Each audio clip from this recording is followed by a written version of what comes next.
Welcome everyone to a supplemental edition of Conscious Migration. I've been getting some questions on my social media about how I ruled out all the other possibilities concerning astral projection. I get this from atheists a lot, and I'm never threatened by those questions. We really do need to be skeptical if we intend to move forward with these practices. So, how did I personally finally conclude that my consciousness is not bound to the mind or body? This was not a conclusion I arrived at easily or quickly. It took multiple experiences with these realms of awareness and a lot of careful analysis of the exact events. After years, the pile of events I had collected could not be reasonably dismissed any longer as all coincidence. So today, I just want to talk you through an example of an out-of-body experience of mine and how I would analyze these experiences. Because I needed to get to the truth. I needed to get to the heart of what was really going on. I think I've talked about this specific occurrence before, but I honestly can't remember if it was on one of my shows or somewhere else. Regardless, this one happened probably over 20 years ago now. At this point, I had already had hundreds of intense lucid dreams, but I'm guessing this was only maybe the third or fourth lucid dream where I felt I was not just beyond the bounds of my body, but also I was able to observe something, some event or someone I knew who I could confirm later with after I woke up. Someone I could talk to and say, okay, so does this match with what I actually saw in my vision? So the story in this particular case is I was on break from my university. I was visiting my folks back home for some holiday. I don't recall which one. And I brought my girlfriend along with me. And the next morning, she woke up before me. She always did. She was a crack of dawn kind of a person. I am not a morning person for the most part. So this kind of woke me up a bit, but I fell back asleep pretty quickly afterward. And as a side note, all of this that I just laid out perfectly primed me to enter a fully lucid state while the body remains fast asleep. I was in a slightly odd environment, which kept me from entering a super heavy, deep sleep. It was morning, there's light creeping through the windows, which is kind of waking my mind up a little, and I was literally just woken up briefly, just for a moment as my girlfriend crawled out of bed. On top of all of that, it's still like 6 in the morning, so I'm still tired. I want more rest, so my body falls right back to sleep. But now my mind has been stimulated just a bit, right? She leaves the room, everything goes quiet again, and soon after that I'm out like a light. And a few moments later, I find myself standing by the side of my bed in a lucid dream state. This wasn't my first rodeo, so I know what's going on here. When your consciousness is beyond the boundary of the physical body, there's an undeniable sensation that comes with this. I knew my body was asleep next to me, but I didn't want to turn around and look at it. This was at a stage in my development, you could say, where when I entered these states, the idea of staring at my own body still really kind of freaked me out a little bit, which I didn't mind being freaked out, but these states of consciousness can be really fragile. So if you get thrown off balance in some way, the whole reality can collapse into darkness again, and you'll just fall back into a normal sleep state. It's kind of like, have you ever tried to keep a soap bubble afloat in the air before it lands or it pops? It's kind of like that. It takes a gentle touch to maintain these bubbles of reality, it seems. So I float through my bedroom door into the hallway, and I'm sort of being pulled at this level. And I've discussed this before in a lot more detail if you want to learn more about this. In a lucid dream state, you can very much manipulate the environment you're in, but when that drifts into a full out-of-body state, you find that everything that happens, where you go, what you see, appears to be far more dictated by spontaneity. In a way, I feel like in those realms, you're navigating more so by the heart and not the ego identity. Because in these realms, the ego has very little practical use. It's exposed for the empty costume that it ultimately is. The ego, you could say, is the costume we wrap around our consciousness to hide from the singularity. So my heart is pulling me toward my partner, my love. Where is she? Where did she go? So I float into the living room and I find her laying on the couch. She's wrapped herself up like a little burrito in this blanket my grandmother crocheted when I was just a baby. I can see she's got a glass of orange juice on the coffee table in front of her and she's watching television. I turn to look at the television to see what she's watching, and I can only make out this cartoon dog, and it's kind of talking, but there is no sound. And everything about the television screen was slightly distorted, like I was looking at the screen through a fisheye lens.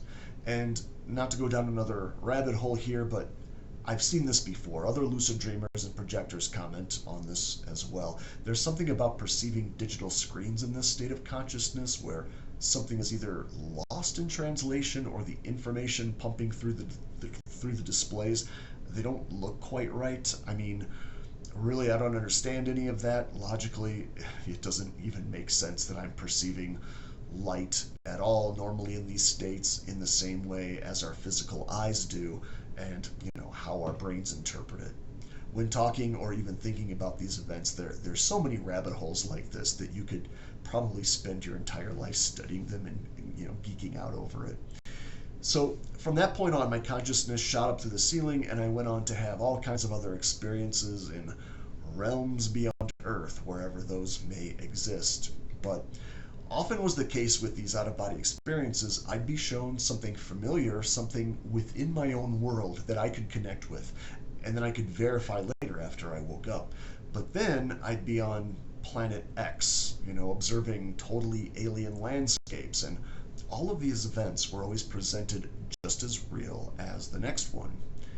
So a few hours passed later, before I woke up, and by that point everyone in the house was gathered around having breakfast, and I asked my girlfriend to describe exactly what she did after she got out of bed this morning. That's how I would handle this at first when someone I knew appeared in one of these lucid visions. Tell me exactly what you were doing, at 7 a.m. Tell me down to the detail where you were, what you were wearing, how your hair looked, everything. So my girlfriend says, well, after I used the bathroom, I got some juice, I laid on the couch, I wrapped a blanket around me, and I watched Scooby-Doo with the sound off. I even made my girlfriend show me exactly how she was laying on the couch. So every last detail that she said matched exactly what I saw. Okay, all right. I had to admit that's really freaky. But again, I'm a skeptic down to the last, so that still was never enough for me. I had to know what other possibilities are we working with here beyond I left my body, this morning. So for the skeptic in me, the most rational explanation is this was all just a dream, and my brain simply managed to pull all that information together from everything I know about my girlfriend and her habits and what I know about my parents' house, etc., etc. And I would comb through these, everything that I experienced, and I would take it piece by piece.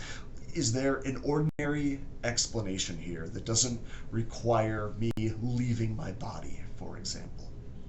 So I knew there was orange juice in the house. That's one thing I already knew, and my girlfriend would often start her morning with some juice if it was available, so I can toss that element out the window. Nothing really out of the ordinary there.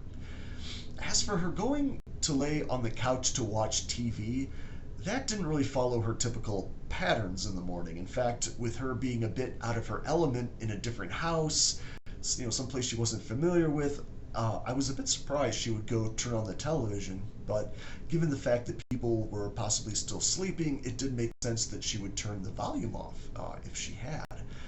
I had no idea my mom had pulled that old blanket out of mine that my grandmother had made. That was unusual, but A guest was in the house. It was chilly in the mornings. My brain could have taken a wild guess at that one, I suppose. The way she wrapped the way she was wrapped up in the blanket was exactly also her behavior. I swear she was one of those girls who she was always cold. She would wrap her entire body with a blanket sometimes, where only her face would pop out. So then that leaves me with the cartoon dog that I saw on the screen. As I said, the television was slightly distorted, so I didn't immediately recognize what I was seeing as Scooby Doo. But damn, that's a pretty crazy coincidence in and of itself that she was watching a cartoon about a dog. Scooby Doo is not a show I had ever seen her watch before, and furthermore, I had no idea that Scooby Doo would have even been playing. I have not lived in this town for years at this point. There's a completely different lineup of television shows going on where my parents live just outside of Chicago. So that's how I pick these experiences apart. I had to know what the hell is really going on here. I didn't need or want the explanation to be astral projection. And had this been an isolated event, I probably would have concluded, well, damn, that was really weird that I dreamt about the exact scene that was playing out on the other side of the house that I had no access to. But given the mix of elements that I could have known about, my mind could have guessed at and pieced together the rest. And of course, there's some other things there that I can't explain. But altogether, I still would have placed that experience into the category of highly unusual coincidences that all came together at the same time. But here's the thing. This isn't an isolated experience. These experiences begin to slowly accumulate over the months and over the years, as I've been talking about. Experiences where I was in a lucid state, and then there was a shift where I felt my consciousness had moved beyond the bounds of the body. I've described this. In some cases, you can actually sort of feel yourself peeling out of your body. I talk about that in more detail in other videos. And where then, afterwards I was able to sometimes witness people and events that I could confirm later. And in all of these cases where all of those elements existed, let me say that again, in all of those cases where all of those elements existed, where I was in a position to later confirm whether or not I had witnessed, what I had witnessed had actually taken place as I had observed it, the details they all matched perfectly. On top of all that, at first, I was in no way even looking for signs of astral projection during these experiences. I had grown comfortable with the fact that, okay, it is indeed possible to be fully conscious when the body is fast asleep. I was forced to accept that reality, and I had found eventually a bit of literature from researchers who had studied the phenomenon of lucid dreaming. But I really had no reason to believe these experiences in any way existed beyond the brain. These out-of-body visions all kicked in long before the internet was really a thing, all right? So I did not have a background in spirituality or even religion. These subjects were not something I studied. So the very suggestion that lucid dreaming was somehow acting as a doorway to out-of-body experiences was absolutely dumbfounding to me at the time. Where is the connection there? Why is it working like this? And it wasn't until much later down the road that I began to find accounts from other people who had experienced the same thing, who were discovering the exact same connection. Somehow lucidity is a bridge to the out-of-body experience. Now, of course, today we have lots of information at our fingertips about this. I've been laying out why lucid dreaming can lead to astral projection since the beginning of this video series.